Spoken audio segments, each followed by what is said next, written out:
Hello viewers, welcome back to my channel. তো আজকে আমি আপনাদের সাথে শেয়ার করছি সামার স্পেশাল ঠান্ডা ঠান্ডা ওয়াটারমেলন জুস রেসিপি। ভীষণ সহজ আর খেতেও কিন্তু দারুণ মজার। তো আসুন শুরু করা যাক।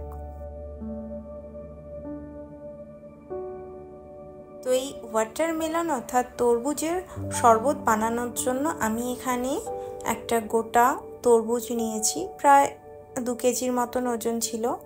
এটাকে প্রথমে 2 ভাগে কেটে নিচ্ছি।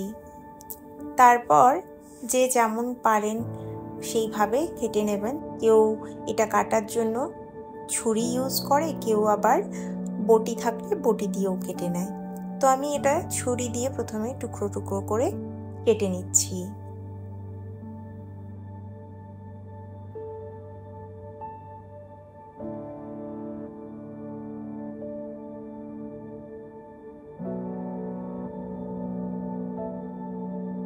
এইভাবে আমি পুরো তরমুজটা কেটে নিয়েছি। এখানে অর্ধেক তরমুজের টুকরো রেখেছি আর বাকি অর্ধেক সাইডে আছে।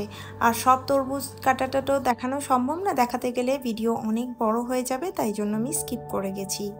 এবার জুসটা বানানোর জন্য তরমুজের টুকরো একটা মিক্সি জারের মধ্যে নিয়েছি। তার মধ্যে ফ্লেভারের জন্য একটু পুদিনা পাতা দিয়েছি। এটা অপশনাল, থাকলে দেবেন, ভালো লাগে, আর যদি না থাকে স্কিপ করবেন। মিষ্টির জন্য চিনি আর ঠান্ডার জন্য বরফ নিয়েছি কয়েক টুকরো। তারই সাথে দিয়ে দিচ্ছি অল্প একটু বিট লবণ, মোটামুটি হাফ চামচের মতো নিয়েছি। তারই সাথে দিয়ে দিচ্ছি সামান্য একটু নর্মাল লবণ। এছাড়াও এর সাথে যোগ করতে হবে পাতিলেবুর রস। এখানে আমি একটা গোটা পাতিলেবুর রস যোগ করেছি। এবার এই সব কিছুটাকে মিক্সিতে ব্লেন্ড করে নেব। আচ্ছা, এর মধ্যে কিন্তু আপনারা চাইলে জলও যোগ করতে পারেন। আমি কিন্তু কোনো রকমের জল যোগ করছি না। সব কিছুটা আমি ব্লেন্ড করে নিয়েছি। এবার এটা ছেঁকে নেব। আমি প্রথমেই বলেছিলাম এখানে অর্ধেকটা তরমুজ আপনাদেরকে কাটা দেখিয়েছি বা টুকরোগুলো দেখিয়েছি, তাছাড়া বাকি অর্ধেকটাও আমি সাইডে কেটে নিয়েছিলাম, সেটারও একসাথে জুস বানিয়ে নিয়েছি। একসাথে মানে 2 স্টেপে। তো সবটাই একসাথেই ছেঁকে নিচ্ছি এবার।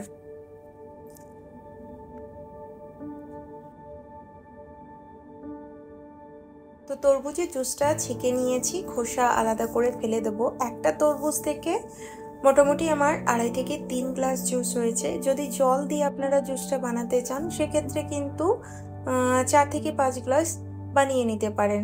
তবে সম্পূর্ণ তরমুজ দিয়ে বানানোটাই বেশি ভালো লাগে আমার, আমি সেই জন্য জল যোগ করি না। এবার এটাকে পরিবেশন করার জন্য 2টো কাচের গ্লাস নিয়েছি।